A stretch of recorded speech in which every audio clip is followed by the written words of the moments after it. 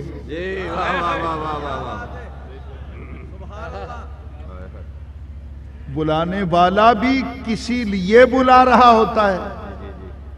آنے والا بھی کسی لیے آتا ہے۔ تو اب قرآن سنیے، تعالو، آ جاؤ۔ وہ ٹھہر گئے، آنے کو تیار ہیں، کس لیے؟ الی ما انزل اللہ، تعالو الی ما انزل اللہ، آ جاؤ اس کی طرف جسے اللہ نے نازل کیا ہے، یعنی قرآن کی طرف آ جاؤ۔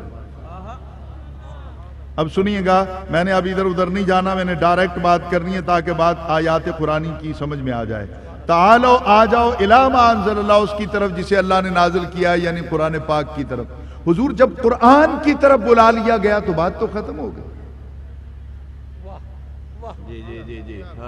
کسی فیملی کے ساتھ میرا کوئی معاملہ چل رہا ہے، کوئی الجھن ہے، میں اس فیملی کے بڑے کے پاس چلا جاؤں، معاملات طے ہو جائیں، بڑا مجھے معاف کر دے یا میرے ساتھ کمپرومائز کر لے، تو اب کسی اور کو گنجائش تو نہیں ہے اعتراض کرنے کی؟ بولیے نا، نہیں سمجھا نہیں پایا؟ ایسا ہے بھئی بڑے نے فیصلہ کر دیا ہے، اب چھوٹے کہتے ہیں یار دیکھیے جیسا بھی ہے ہمارے بڑے نے فیصلہ کر دیا۔ اب یہ کچھ دنوں کے بعد آپ نے کہنا ہے، ابھی کچھ دنوں کے بعد آپ نے کہنا ہے جی اب جی تو نہیں مانتا لیکن بابے صحیح فیصلہ کر چھوڑے۔ اب وہ نون والے کہیں گے، وہ پی پی والے کہیں گے، وہ قاف والے کہیں گے، وہ پی ٹی آئی والے آئیں گے، وہ دوسرے آئیں گے، تیسرے آئیں گے، بابے کا فیصلہ اٹل ہو۔ لیکن شکر کرو کہ جن خاندانوں میں بابے ہیں وہ بڑے نصیب والے ہیں، جن کا کوئی بڑا ہے نا فیصلہ کرنے والا، وہ بڑے نصیب والے ہیں، اور جن کا کوئی بڑا نہیں ہے فیصلہ کرنے والا، ان کے نصیبوں میں دھکے ہی ہوتے ہیں۔ لہذا ہر قوم یا ہر علاقے کا کوئی نہ کوئی بڑا ہونا چاہیے، امیر قافلہ، امیر گھر، مطلب فیملی کا کوئی نہ کوئی بڑا جو ہے وہ ہونا چاہیے۔ تو خیر میں عرض کر رہا تھا جب بڑے کی بات آ جائے پھر باقی تو سب ثانوی حیثیت رکھتے ہیں۔ جب قرآن کی طرف بلا لیا گیا تو معاملہ تو ختم ہو گیا، لیکن اب دیکھ بلانے والا بلا کس طرح رہا ہے۔ اے بلال تیری عظمتوں کو سلام۔ میں روتا ہوں اکثر پیر صاحب قبلہ، آپ جتنے معززین تشریف فرما ہیں، آپ بھی سارے میرے لیے میرے معزز بیٹھے ہیں، ہاتھ جوڑ کے عرض کروں گا، میرے اپنے من کی ایک بات ہے،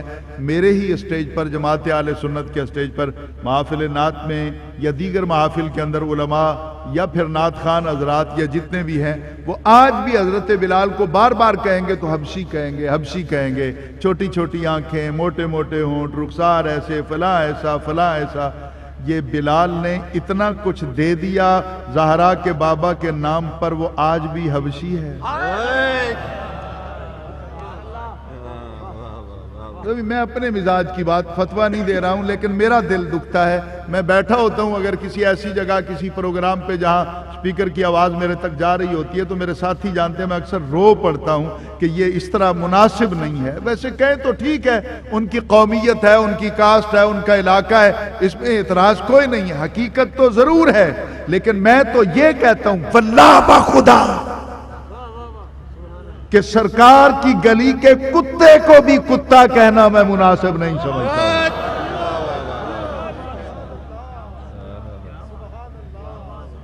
تو نالین نالین کیوں کہتا پھرتا ہے، جوتا کیوں نہیں کہہ دیتے؟ سب نہیں سمجھا نہیں سکا میں، یہ نالین نالین کیوں تذکرہ کرتا پھرتا ہے؟ کیا اس کی ضرورت تھی کہ اس کا نام اتنے احترام سے لیتا ہے؟ تو حضرت بلال کو ایک شرف حاصل ہے، اس پر بات پھر کبھی کروں گا، ایک شرف حاصل ہے حسنین کی طرف سے۔ حضرت سیدنا بلال رضی اللہ تعالی نبی پاک کے وصال کے بعد حضرت بلال کو دیکھ کر حسنین کریمین کہا کرتے تھے ہمارا نانا آ گیا، ہمارا نانا آ گیا۔ جن کو حسنین کریمین اتنی عزت دیں تو آج تک ان کو اس طرح کہتا پھر یہ تیری مرضی کی بات ہے، میں کچھ کہہ نہیں سکتا ہوں۔ تو دیکھیے نا کہ بلایا اِلیٰ مَا أَنزَلَ اللَّهُ، قرآن کی طرف، یہ میں ابھی دکھانے کو تیار ہوں 5ویں پارے کے اندر بلایا گیا کہ آ جاؤ، نہ جاؤ یہ محفل چھوڑ کر آ جاؤ۔ کدھر آئیں؟ اِلیٰ مَا أَنزَلَ اللَّهُ، قرآن کی طرف، وَإِلَى الرَّسُولِ، اور رسول کی طرف۔ نہیں سمجھا سکا۔ حضرت نے، صحابہ نے صرف قرآن کی طرف نہیں بلایا بلکہ کہا قرآن کی طرف آؤ اور رسول کی طرف آؤ۔ صرف قرآن کی بات صحابہ نہیں کرتے، صحابہ رسول کی بات بھی کرتے ہیں، اور قرآن اور رسول کو لازم و ملزوم کر کے قیامت تک کے لیے صحابہ اپنا عقیدہ بیان کرتے ہیں کہ دنیا والوں قرآن کو سینے سے لگاؤ اور زہرا کے بابا کی نوکری کرو۔ قرآن اس وقت تک سمجھ میں نہیں آ سکتا جب تک محمد کے نوکر نہیں بنو گے۔